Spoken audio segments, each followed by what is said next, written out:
will bring us the message. No pressure at all. He's going to tune something, I think. Good morning. I thought I'd play you a song. Hang on a second.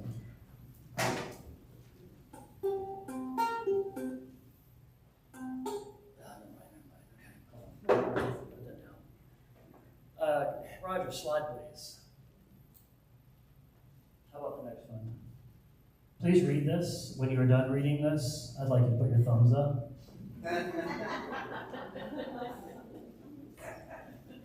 Some of you we're not done reading yet, so okay, we'll wait for you, right? It's not a lot, it's just a little bit, okay? Good morning. Today I'd like to start with a story. This is a story of a person who had a less than ideal home life growing up. No, it was not Little Orphan Annie. Next picture. I know it was not Founding Father Alexander Hamilton. This is the gentleman we're talking about today. Next slide. His name was Robert Robinson. We would be surprised if you knew who he was just saying his name out loud. But he was born in 1735, a long time ago, and grew up on the east coast of England. His father passed away when he was 8 years old. And a few years later, his mother sent him away to live in London to apprentice as a barber to help support the family. Can you imagine? And while he was there in London, he fell into the influence of a band of ruffians who led him down a terrible path. In fact, his extended family was so appalled by his behavior, they ended up disowning him. Not a good way to start your life. So then came the day that moved his life in a totally different direction. You see, he and his band of hooligan friends decided one Sunday morning to visit a church in London with the sole purpose of disrupting the assembly and mocking the preacher. That's crazy, right? So it turns out the preacher that day was a gentleman named George Whitefield, one of the preeminent preachers in the Great Awakening. And during his lifetime, George Whitefield had preached to over 18,000 times to around 10 million listeners across the British Empire. At one point, he even came over to America and preached to the British North American colonies. But this particular Sunday, one person was in attendance whose life would be radically altered. That was that guy, Robert Robinson. Instead of mocking, Robert Robinson ended up listening to George Whitefield's sermon that morning concerning the wrath of God to come. He listened very intently and gave his life to God that day. And in a few years, Robinson would become a respected lecturer, author, and pastor for a couple different denominations, Methodist and Baptist churches. And for our purposes this morning, he would pen the words to one of the most famous and beloved hymns of all time, Come Thou Fount of Every Blessing. And that's what we're talking about in this morning. In fact, we're singing it later. But we're going to check out the words in the hymn right now and really focus on these three words of the song, Tune My Heart. That's what we're working on. So here are the lyrics. These are the original lyrics before someone changed them around and made them different. So I'm going to read these to you, or maybe kind of calmly sing them to you as well. But as we're going through there, I want you to pick some words out that kind of speak to you in the whole entire song. Come thou fount of every blessing, tune my heart to sing thy grace. Streams of mercy, never ceasing, call for songs of loudest praise. Teach me some melodious sonnet, sung by flaming tongues above. Praise the mount I'm fixed upon it, mount of God's unchanging love. Second verse. Here I raise my Ebenezer, one of my favorite lines. Hither by thy help I've come, and I hope by thy good pleasure safely to arrive at home. Jesus sought me when a stranger, wandering from the fold of God.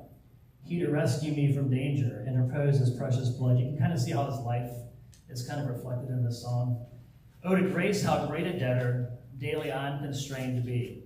Let that grace now, like a fetter, like a chain, bind my wandering heart to thee.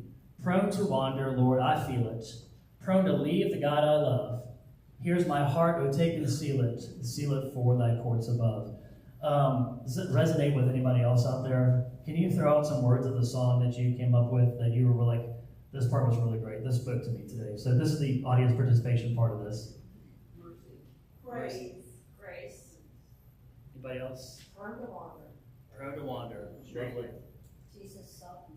Jesus sought me, yeah. Some really, really great words in that song. So we're going to, I'm sorry? I thought someone else said something. I'm sorry, my fault. All right, can we go to the next slide, please? Psalm 86:11. I'm going to read you two different versions of this real quick. Teach me your way, Lord, that I may rely on your faithfulness. Give me an undivided heart, that I may fear your name. And the second one comes from what's called the Amplified Bible. Teach me your way, O Lord. I will walk and live in your truth. Direct my heart to fear your name with awe-inspired reverence and submissive wonder. So the question right now is, how do I tune my heart? And what does it look like when my heart is in tune with God? And there are so many ways I could have gone with this, but I chose 18 main points this morning to share with you. Just kidding, only 3. You're welcome. Hold on for a second. Hang on.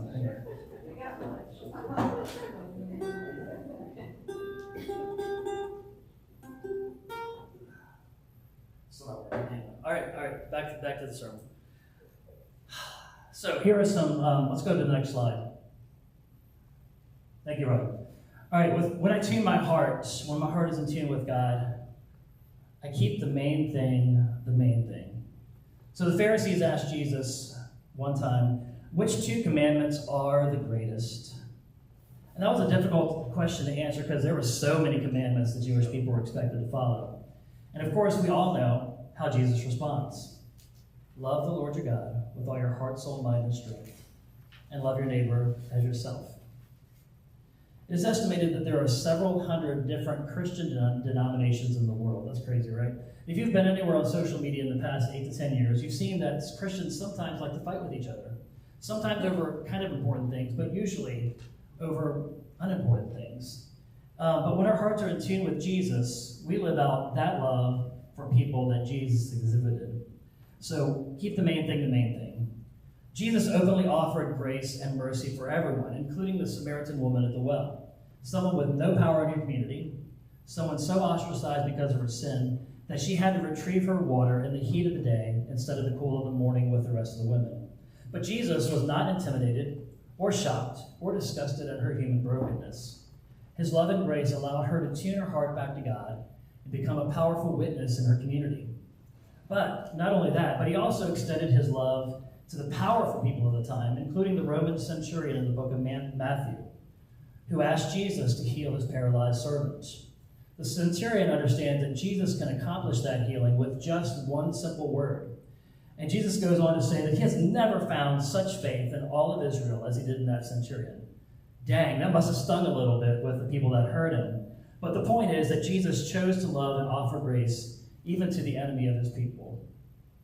So when we're in tune with God, we love God completely with our whole being, and we love people as well. And a few questions for you guys to kind of think about right now. How can we emulate Jesus' love in our own lives? Who are the people in our lives with heavy brokenness that we need to find a way to offer grace and mercy to? And the last question before we go on to number 2. Do we tend to judge first or love first? I'll read that last question again because I'm guilty sometimes too. Do we tend to judge first or love first? Hang on a second.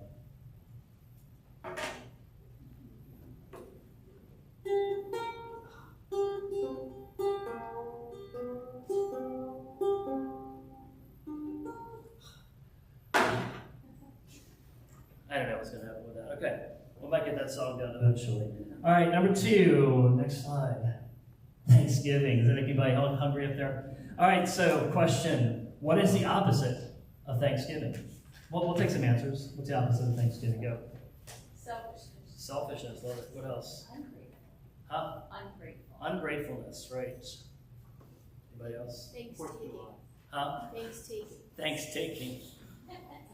Thanks, Gary. All right. So what I came up with was ingratitude, which shows up in our lives as complaining or grumbling. So quickly turn to a neighbor and complain or grumble to them anything at all that you would like to grumble about that happened this past week. You have 20 seconds. Go. Julie, that came a little too easy for you. All right. Grumble, grumble, grumble. I love the grumbling. You guys are too happy for all your grumbling out there. Too happy. All right. I only gave you 20 seconds. Your 20 seconds is up. All right. Was that easy for you? Be honest. Was that easy for you? Did it feel good? Did it feel good to grumble to somebody else? To complain? No, not at all. Okay. Some of you say yes. Some of you say no. That's okay. All right. Now turn to a neighbor and tell that neighbor something you've been very, very thankful for just in the past week. Go. Is that harder? I don't know.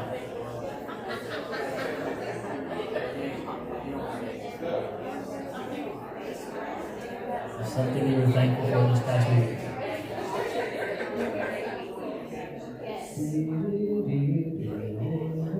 All right, time's up. Okay. So, when I'm in tune with God, I have a thankful heart. Not just for the things in the present moment, although that's really important as well, but also for moments in the past, situations where we look back and remember God's faithfulness in our lives. That Ebenezer moment we sing about in the original lyrics. And the original Ebenezer was a stone monument erected by the prophet Samuel way back when, commemorating an important victory over the Philistines, if you were wondering where that came from. Whenever the Israelites would walk by the stone, it was an opportunity for them to stop and remember that moment and give thanks. So one of my Ebenezer moments was 15 years ago around there. Our family of 5 at the time lived in the West End, and we were trying to sell our house to move into Hanover County, and we wanted to be out in the country somewhere. That was our goal. Let's go out to the country. Well, yeah, out there. Yeehaw! Let's say the process did not go as smoothly as we had hoped it would. And every time a new showing was going to happen, we threw all the extra stuff that we had that would be considered clutter into laundry baskets or whatever we could find and go dash off and make ourselves scarce for a while until the showing was over. Every time I would get my hopes up, and every time my hopes would get dashed on the rocks into teeny tiny pieces.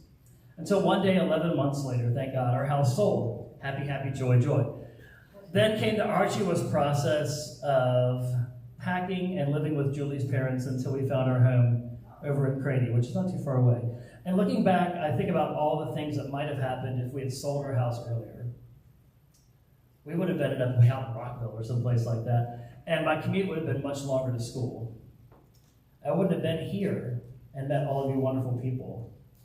Now, I did not erect a literal stone on our property once we got the new property, but in my heart and mind, there is one reminding me of the amazing work that God accomplished in that time frame. Through all the hardship, through all the pain, through all the packing up stuff and moving around, I'm thankful for that moment and for those moments that taught me something. So I'd like you to take a couple seconds and in your own life, think about an Ebenezer moments that happened to you. I like it when you put it back up.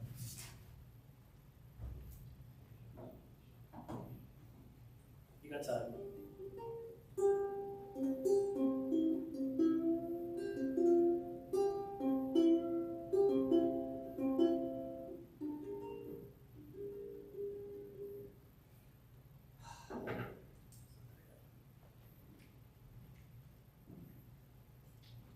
Thank you, guys. Number 3, you can move on. That's making me hungry. Here's the last one, faith over fear. Choose faith over fear. And when my life is in tune with God, faith wins out over fear. My fear does not control how I respond to sticky situations. And I'm going to tell you a personal story right now. I just did earlier, but I'm going to give you another one. This is a story about a young adult version of me, a very, very long time ago, and a random dude named Gary. So Gary came into my life. I don't know how random he was, actually, but it felt random at the time. Gary came into my life on a cold February evening. I was floating high on Jesus, confident in my faith, and in tune with a loving God. I'd just come back from a men's retreat, and I was stoked. I was like, on fire. So I went to the mall. What's that? And to a Christian bookstore. Again, what's that? To look for a book to bolster my faith. I came out of the bookstore, and this guy approached me randomly, just came up and said, "Hey, I saw you come out of that Christian bookstore, so you must be a Christian. I don't have any faith anymore, so I want you to have my Bible." I was like, this is really weird. So I took his Bible, and I was like, super puzzled. We talked for a bit, and I found out some of his life story, and that he needed some money to catch a bus up north. I was like, sure, why not? Here's some cash. Again, what's that? And I also drove him to the Greyhound station that night, and so I also gave him my gloves as well. I'm not saying this to kind of brag on myself. I'm just saying what happens when you're in tune with God. So we parted, and since it was Wednesday night, where did I go? I went to choir practice. So I went to my choir practice, and I was really young at the time, and I told some of my older choir ladies about the story. And can you guess what their immediate reaction was? Yeah. What the heck were you thinking? So They feared for my life in this situation. What if he was an axe murderer? What if he knocked you out, pushed you out of the car, and took off with you laying in a ditch? I personally hadn't thought of any of those outcomes when I had helped Gary. I was relying on my faith. And I'm telling this story, like I said, not to brag on myself, but simply to say that when we are in tune with God, we don't let fear lead the way in our decision-making process. It's easy to do that.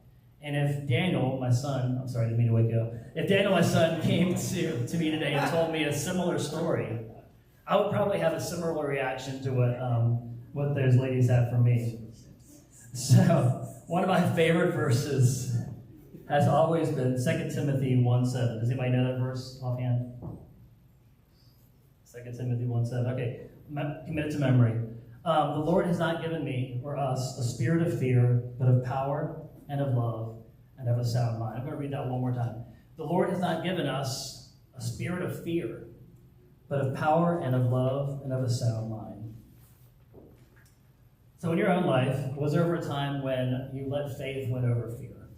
Think about a time when faith kind of reigned over your life and fear was kind of like, I was going to let that go. So what are some places in your life where this is still a struggle for you?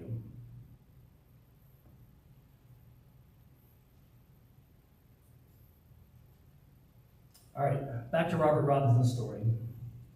So just like one of the lyrics of his famous song, Mr. Robinson was indeed prone to wander. You see, later in his ministry, he started questioning many of the orthodox beliefs of the church, including the concept of the Trinity and even the deity of Christ. He became spiritually bereft and in a very bad place, mentally and physically as well. But there's a story that comes in like later on in his life. And his life came full circle one day while he was sharing a carriage ride with a young lady. She began humming, and she grew aware that he had overheard her and asked if he was familiar with the song, to which Robinson supposedly replies, "Madam, I am the poor, unhappy man who wrote that hymn many years ago, and I would give 1,000 worlds if I had them to enjoy the feelings that I had then." An honest response. The young lady then gently reminded him that God's streams of mercy were still flowing. It is said that Mr. Robinson retuned his life that day to God and made peace with him. Hang on a second.